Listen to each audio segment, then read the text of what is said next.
So then the next two that we'll talk about today for this next week, there's a current, let's see, so one of my diagrams, see in the head here, how it's swirling outward, so the udana, I think I'm saying that right, udana, vayu, so this one's swirling out, and that one, I'll show it one more time. See right here, the crazy head going around. So that one, to me, I think a lot about like the sensory system that we have in our heads, and that you know, showing it swirling outward, because a lot of the time, you know, we're taking information in from our eyes, our ears, our nose, our mouth. So let's just talk about that one. So that one, when we do this yoga practice, we turn it all inwards, right? We're using that drishti to turn the vision sense more like inwards to our own body, our thumbs or our nose or between our eyes, our navel. Sometimes, you know, directly up, or sometimes to the side. Those are some that we probably haven't talked about yet, but the focus is all, it's not just doing whatever it wants to. We're learning to like train that sense to come inward. Same with the hearing. You know, we're listening to the breath, so we're turning that in already.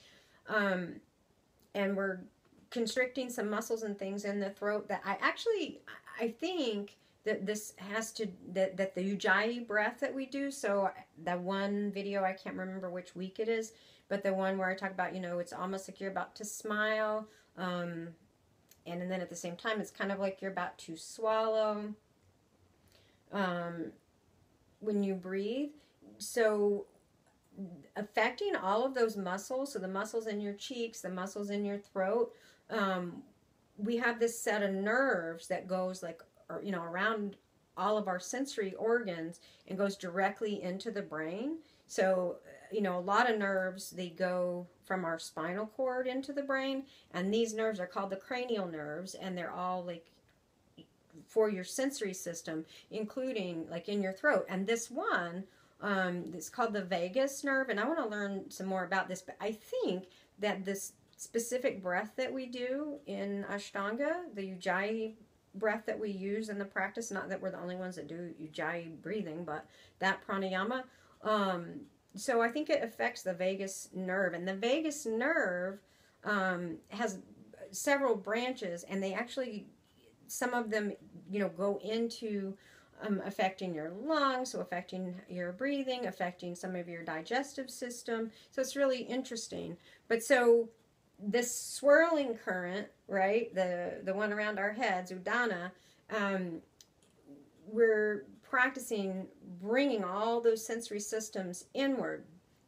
And I guess, like, I'd say, like, the thing to me that I think about with that would be important, like last week it was important, daily practice was important because we're trying to pull the apana current up, right, and unite it with the prana current, and that gives us, you know, physical energy all the time. So turning your sensory system inward, it's kind of like two things. It's kind of like learning a new language, and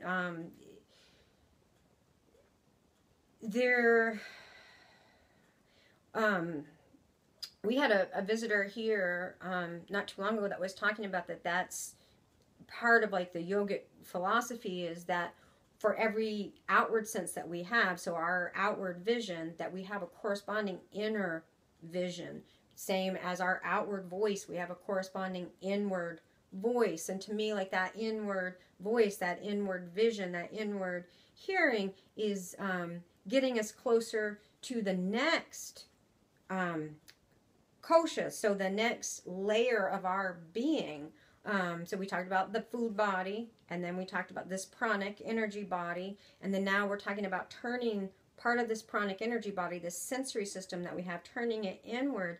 Then I feel like that gets us closer to the next level. And so that one. Okay, so here's food, and here's our prana, our life force one. It gets us closer to this one, this mind body, that mind sheath, that's our intuition and like artistic abilities, things like that. And so getting in touch with that every day, learning to listen to that better, I think, you know, doing that every day is going to help us to be able to be more spontaneous, which I think, you know, everybody kind of wishes, and at least I know that I do, and being able to listen to your intuition better, being able to listen to yourself, to a deeper layer of yourself, your gut feelings, your hunches, these things. So it's that, you know, if you practice that every day, right? So we've got this upward energy that we're getting from practicing every day, and then we've got this inward connection to a deeper part of ourselves that we're making stronger and stronger every day. And the other way that I think about it is like, these senses and developing these senses is kind of like learning a new language, right? And if you don't practice a foreign language, like if you've ever picked up a second language or third or whatever, if you don't practice that language, it goes away. If you don't use it, you know, all the time, and the best way, you know, is like total immersion into a culture and a language. But at any rate, like daily practice will keep us practicing that language, so we get better and better, not only of hearing it and recognizing it, but of kind of understanding it too, and being able to like have, I don't know, I don't want to say like a conversation with yourself, but have that connection, you know, go on, and you get better and better at that language. So this week, that